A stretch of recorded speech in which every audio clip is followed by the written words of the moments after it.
This is White Plains Week, the weekly roundup of White Plains, Westchester, and world news. With John Bailey, editor and publisher of the daily internet newspaper White Plains Citizen Net Reporter, WPCNR.com. Jim Benerofe, editor and publisher of SuburbanStreet.com and WhitePlains.com. And me, Peter Katz, formerly with NBC, ABC News, and stations from Boston to Los Angeles. White Plains Week, what's happening, who are the newsmakers, what's in store for the future. The views and opinions expressed on this program are solely those of the participants. White Plains Week is presented on Optimum Cable Channel 76, Verizon Fios Channel 45, and on the internet at whiteplainsweek.com, youtube.com, and wpcommunitymedia.org. Now, White Plains Week. Good evening, Mr. and Mrs. White Plains, Westchester, and the world. This is John Bailey, the Citizen Reporter on White Plains Week, the City News Roundup show. And hello, too, to all you nominating committees out there. Start those interviews now. John Bailey, welcoming back Jim Benerofe on assignment on our southern border, and Peter Katz, the anchor for all seasons. I think they're going to send me to the northern border next. Well, it's still crossable. They haven't built the wall there yet. Now, Jim, give us the headlines as only you can. Okay, and here are the White Plains Week stories for the week of March 3rd, 2017. Milagros Lecuona announces city hires 11 new firefighters who start in a week.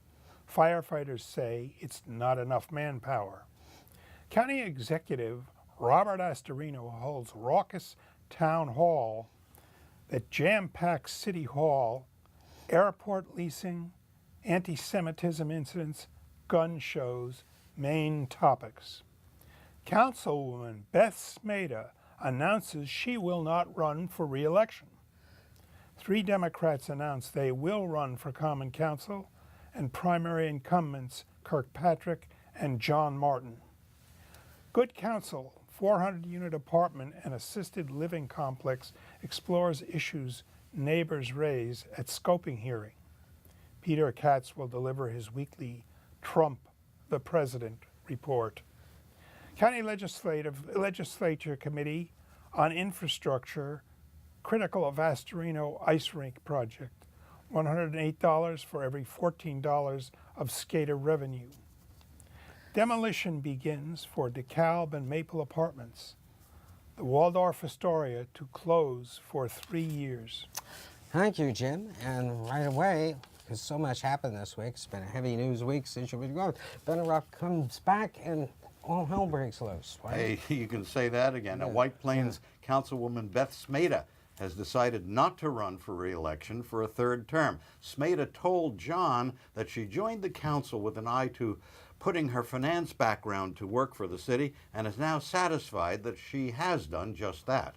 Here we are at almost 8 years of serving, and you know, I feel the city is in a good shape financially and growing, and we're addressing a lot of the development that's being proposed, rolling out creative ideas for pedestrians and environmental issues. So I feel that the city's at a good place right now, and I have every confidence that there will be other qualified people who will step forward to run.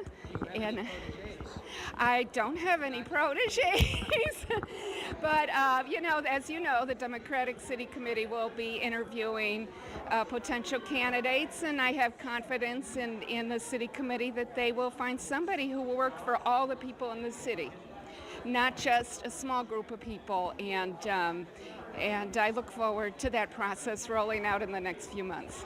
Now already 3 residents, Michael Craver, Alan Goldman, and Saad Siddiqui, have declared their candidacy for Common Council on the Democratic Party's ticket without the endorsement of the Democratic City Committee, and that means they'll be in a primary in September against the party's nominees, who right now look to be incumbents John Martin and John Kirkpatrick, and a replacement for Smayda unless something changes. There was a party Thursday night at the Hudson Grill on Mamaroneck Avenue for the candidates and to give those who are supporting them a chance to get to know one another. About 150 people turned out to mix and mingle and politic. Some of the same people were on hand a couple of weeks ago when Councilwoman Milagros Lecuona, who spoke at the event, announced her intention to run against incumbent Democratic Mayor Tom Roach. My name is Michael Craver. I'm a White Plains kid, a graduate of White Plains High School in 1995. I'm running for Common Council because I think White Plains is a great place where I return to raise my family, but for a couple of reasons it's not reaching its potential. There are a couple of policies that we could change to stimulate the downtown and to help the housing market, which as it's currently working is neither appreciating value for homeowners nor providing affordable homes for people who want to settle here. So I think there's a couple of changes we can make in White Plains that will have a big difference. Our potential is sky high, and I think with some new blood on the Common Council, we can help White Plains reach that great potential. Hi, I'm Saad Siddiqui. I am running for Common Council of White Plains. To give you an idea as to why I'm running, I'm 38 years old. I've been living in White Plains for nearly 25 years. This is a city that I love very much. I graduated high school here. I even went to law school here, and I have a law practice here. And it's a city that I both live and work in, and I'm raising a young son.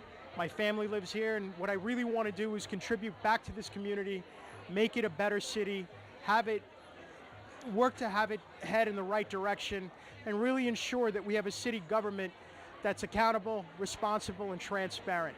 I'm Alan Goldman. I'm running in the primary for Common Council, and the reason why I'm running is to change things in this town. The city's in a good position, but we want to go further. I would like to help. I am a businessman, and I also live here in White Plains. I would like to see a businessman on the council, and that's what I am. I'm a local boy who made good, and I want to help the community, and I want to give back to the community, and that's why I'm doing it. And so the political season, what Mary Ann Keenan, the former councilwoman, used to call the silly season, is now underway. Well, it's nothing silly anymore. You know what I mean? Well, a lot of it has to be taken very, very seriously. Absolutely. And I mean, if you have a shot of the roundup of the candidates, there they are. Milagros Lecuona introduced them, and Alan Goldman said he wanted to develop the downtown, fill the vacancies more, and work to do that. And he also wanted to do something about the parking problem. He criticized the city for not releasing the results of the survey of the downtown that the bid did. And he is really going to be working towards reviving the downtown. And Michael Craver did a very interesting talk, saying that he would be working very hard to bring back transparency and work with the neighborhoods. And you know him. Yes. Yes. I've known him since he was a little boy. Yeah. He grew up with my kids. Right. Any comments? I think he's potentially a good candidate. Yeah. I think I have met Alan Goldman before. Yeah. I don't know him really well. I never met Saad Siddiqui, but after hearing these things, I am somewhat impressed. Well, it was a very impressive turnout. 150 people that Rich Leapson and you and I felt that were there. Yeah, that seemed to be the size of the crowd, more than I had expected there. But speaking of crowds, there was a lot more people than anyone expected at City Hall. Now, in answer to an inquiry, Westchester County Executive Rob Astorino's office said that White Plains residents would get priority seating to see Astorino in person for his town hall meeting. And White Plains residents would also get priority for asking him questions. Well, it didn't quite happen that way. There were Astorino supporters from out of town in what were supposed to be the seats reserved for White Plains residents. And out-of-towners asked about half of the questions at City Hall. You had to submit questions in advance, and Astorino's communications director, Ned McCormack, called on the questioners. Hey, hey, go ho! There were protesters outside of White Plains City Hall. Inside, too, as Westchester County Executive Rob Astorino held a town hall meeting February 27th. Overflow crowds watched on television monitors in the building's rotunda and outside of the packed Common Council chamber where Astorino spoke. He talked about holding the line on taxes and boosting the county's economy. When he discussed leasing out the county airport, there were chants from the crowd of no privatization. But the plan for a biotech center in Valhalla was better received. We have an opportunity under a program for the FAA that you'd have to qualify as either a small or medium-sized airport. We do qualify for that. And if you meet these qualifications, you can, in essence, privatize the airport, because right now, under the law, under federal law, well, I didn't even say anything controversial yet. Under the federal law, what happens is the money that goes to an airport has to stay at the airport. You can't use it for any other purpose. So we do spend money at the airport. We make sure that things get fixed up. But we also want to make sure that as a way to privatize and to take that money, we can use it for general purposes, for police, for fire, for parks and recreation. That's what we want to use it for. So that's the deal at the airport. It is right now in front of the board. We're working with the County Board of Legislators to see that. Let the county executive speak so we can have a dialogue here, okay? Courtesy, courtesy. Look, okay. I think these things are great. I have no problem whatsoever with people exercising their First Amendment rights in this room or outside this room, okay?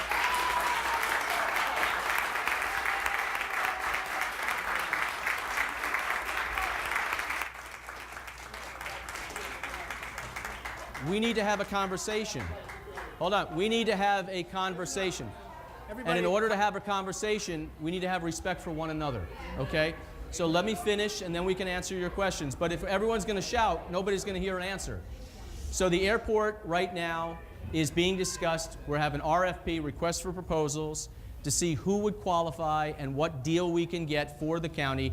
We would use that for a variety of ways. Westchester Biotech and Technology Center. This is the 60 acres at the Grasslands Reservation. So I say grasslands because if you've been here in the county a long time, you say grasslands, but it's where Westchester Medical Center is.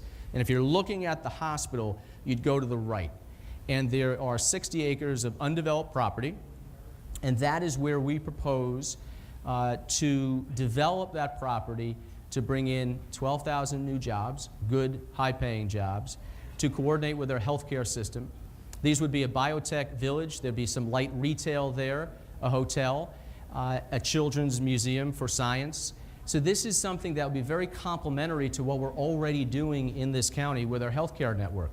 It would be wonderful to work right there with Westchester Medical Center, New York Medical College, Accorda Therapeutics, and Regeneron, which is right behind, which Regeneron, by the way, has become one of the largest biotech companies in the world. And so these are the jobs of the future, and we're trying to bring these jobs into our own backyard so our kids don't have to go to Boston, or our kids don't have to go to Texas. Our kids can stay here in Westchester.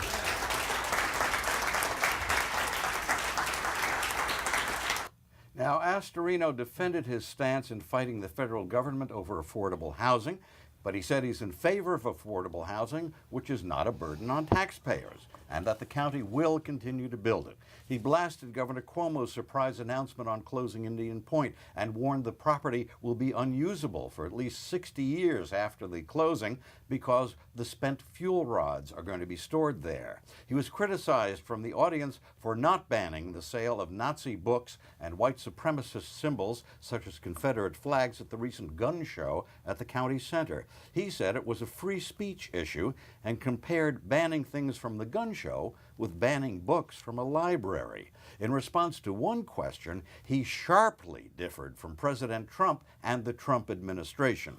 Is Trump right in casting the news media as the enemy of the people? And do you consider the Westchester media your enemy? Trump is absolutely wrong to call the media the enemy of the people. And I will tell you this, I have,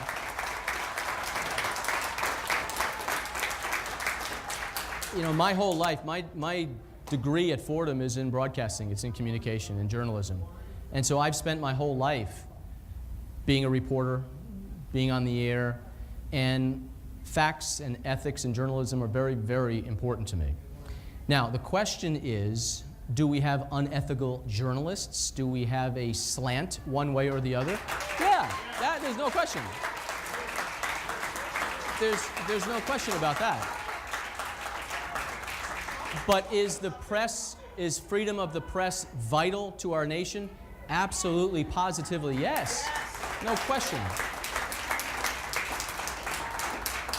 And no, I do not think that the journalists or the media in Westchester is the enemy of Westchester or me. No, I disagree with them on times. I agree with them on times. And the role that they play is vital. Now, it's expected that Astorino will hold additional town hall meetings around the county as his campaign for re-election continues. Right, and earlier in the week, Milagros Lecuona held a press conference in which she trotted out her first big criticism of the Roach administration. Well, indeed, and Mayor Roach did shoot back, denying her allegations about fire protection here in White Plains. The mayor did not want to go on camera, but referred us rather to a statement that he had issued. And you know, the White Plains Fire Department periodically becomes a subject for debate in political circles when the fire union and the city are in contract negotiations, or the size of the workforce is being cut or expanded, or someone wants to close a firehouse or change work rules, or is worried that the city is outgrowing its firefighting capabilities, even when you consider the availability of mutual aid from other communities. White Plains Councilwoman Milagros Lecuona, who has announced her candidacy for mayor, held a news conference in front of Fire Department headquarters on Mamaroneck Avenue on February 25th and complained that city policies have hurt the fire department's ability to provide proper protection, and council members have been cut out of the decision-making process. One of the most worrisome examples of our city's mismanagement is our fire protection. Risk assessments for all the new developments in White Plains is a critical concern. New high-rise buildings and increased residential density have our fire department at a breaking point. Entering in his 7th year as a mayor, Tom Roach has managed to give himself and his closest assistants raises in several budget cycles, while at the same time ignoring our firefighters' requests for additional manpower, training, and preparedness funding. Firefighters spoke out publicly at White Plains Council of Neighborhood Associations meeting packed with residents and community leaders. The firefighters told about the urgent concerns for White Plains residents, visitors' safety under the current administration, which they said has decided to play Russian roulette with fire safety by understaffing firefighters and taking the crucial Ladder 34 out of service. The firefighters told their opinions were shared by every firefighter in White Plains, some of whom attended that night, from the most senior deputy chief to the most junior firefighter. They said that they have been trying for years to get answers to their increasing safety concerns from the current administration to no avail. So this issue affects me personally, not only for me and my brother firefighters, but also my family, my friends, and all my neighbors, including all of you here today. So we appreciate this. This is something that's just in the beginning stages. It's going to be a long, drawn-out fight. We got a lot of resistance thus far, but we're going to keep it up, and we'd appreciate all your support, and thank you very much for everything you've done so far, and we look forward to working with you all in the future. Thank you very much. I can't tell you how every time I go past a firehouse, I thank everything that they are there and that they are ready to put their lives on the line every single time they get called. And it is astonishing that the city, as the population grows, is reducing the safety care and the number of firemen. And that's outrageous. And we need to fight, and we need to win, because it's all of our lives every single day. The risk of fire, unfortunately, is amazingly common, And when I heard the other day that you go out on 4,300 calls a year, I thought, that really takes my breath away. Now, Lecuona did let us know that the White Plains will be adding about a dozen firefighters They were very sworn shortly. in 2 days ago. And, you know, that last speaker, Paula Janis, she was on the children's TV show The Magic Garden on Channel 11 in New York some years ago. When living in Scarsdale, she and her husband escaped a house fire by jumping from an upper story into a tree. Their dog was killed in the fire. Yes, and what is interesting is the timing of those 11 hires. Is it a coincidence that this criticism is going on? It must be a coincidence. As we enter the season, Yes. I don't know. I think when they hire firemen, they do need longer lead time than would be the case just responding to this political criticism. Yes, Mr. Craver, by the way, in his speech at the introductions of the new Common Council candidates, he said, and cited statistics showing how the police and fire ranks have declined, about 10% each over the last 4 or 5 years, whereas hiring of parking enforcement officers is up. Well, imagine that. The Imagine stats that. sort of speak for themselves. Speaking as somebody that's in the real estate business, and the growth that the city is going to see in the next 4 or 5 years with all the construction that's going on, there is good argument for increasing the fire department. Well, Jim, we got another look at some of that forthcoming growth last night. The White Plains Common Council held a special meeting. It was a hearing to help decide the scope of the environmental review, which the developer will have to do for the proposed redevelopment of the Good Counsel property on North Broadway. It was formerly owned by the Sisters of Divine Compassion. It's just over 16 acres, and they want to put up 2 10-story, 140-foot-high apartment buildings with about 400 units, along with a garage, an assisted living facility with about 95 units to be run by Sunrise Assisted Living, a dormitory for PACE for 120 individuals. There'd be 657 parking spaces on the property. The developer is an outfit called WP Development NB LLC. The developer proposes keeping a large swath of the property along North Broadway as green space. Now, one of the speakers at the hearing last night was Clifford Davis, an attorney representing the residents of 10 Stewart Place, which adjoins the Good Counsel property. My clients, 10 Stewart Place, are not opposed to the development of the site. However, we are opposed to this particular plan and this particular application for a zoning change. And this board has the legislative discretion to enact a zoning change. The issue is not what is good for the developer. The issue before this board in going through the scoping process is what is good for the city of White Plains and the surrounding community. At the end of the day, the issue is and must always remain what is good for White Plains. There is a myth about the green space along North Broadway. There is nothing wrong with the green border, but that is a separate issue where all activity as a result of keeping this massive green border forces intensive development on the back of the property as close as it can be to 10 Stewart Place. Davis Avenue resident Robert Hock. The chapel of the Divine Compassion. It wasn't clear to me that it's stated in the scoping document that there is a crypt in that building that contains, I believe, at least 40 deceased members of that order, including Mother Mary Veronica. I believe there's also the issue of the fact that the Sisters of the Divine Compassion have a lease for that property that is finite.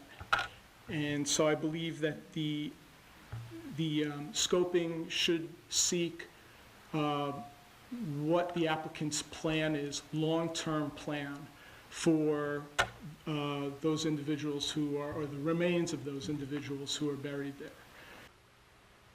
Terrence DeRosa of North Broadway. The proposed traffic study included a handful of intersections along North Broadway and Lake Street.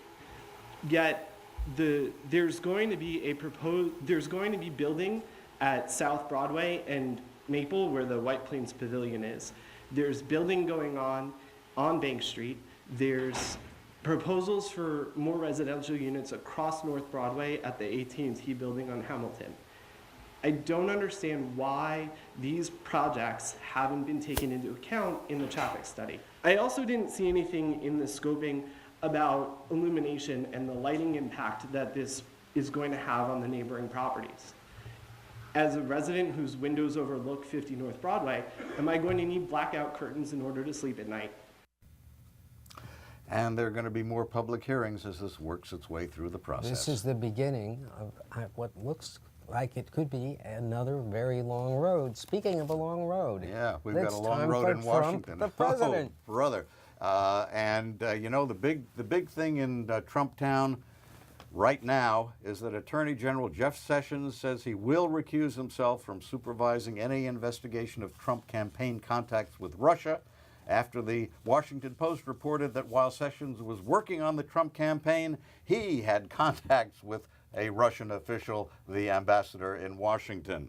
Also, Trump's son-in-law, Jared Kushner, had contacts with the Russian ambassador in Washington. The Indianapolis Star reports that Vice President Pence, when he was governor of Indiana, conducted state business using a private email account, and the account was hacked. And Pence is one of the guys who expressed outrage that Hillary Clinton used a private account, which wasn't hacked.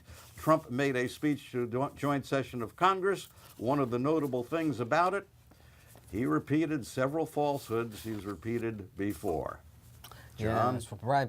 And Robert Astorino, the county executive, held a meeting yesterday with, I think, about 60 synagogues and rabbis and others of the Jewish faith. To deal with the anti-Semitism rash of right, the use of the Nazi swastika, yes. Telephone bomb threats against synagogues and things of that nature. And he said he is offering to all houses of worship and community centers the option of having county law enforcement experts provide a full security appraisal of their facilities. And that's how he is proceeding with this. And you know, the Board of Legislators over at the county, they are doing their own appraisal of an Astorino proposal to do something up at the dam in Valhalla, rebuilding the ice rink there. The legislators say it just doesn't make economic sense. Yes, Mary Jane Shimsky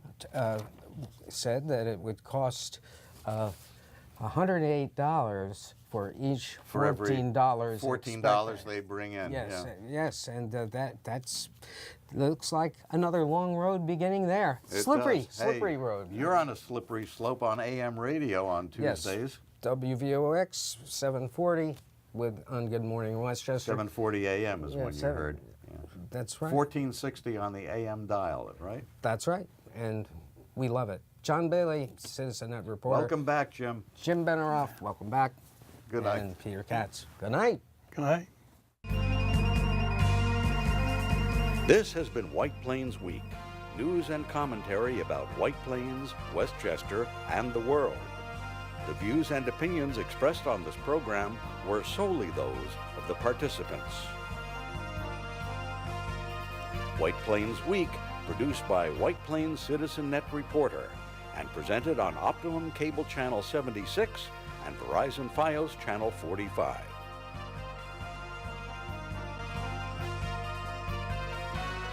You may view White Plains Week anytime on the internet at whiteplainsweek.com, youtube.com, and wpcommunitymedia.org.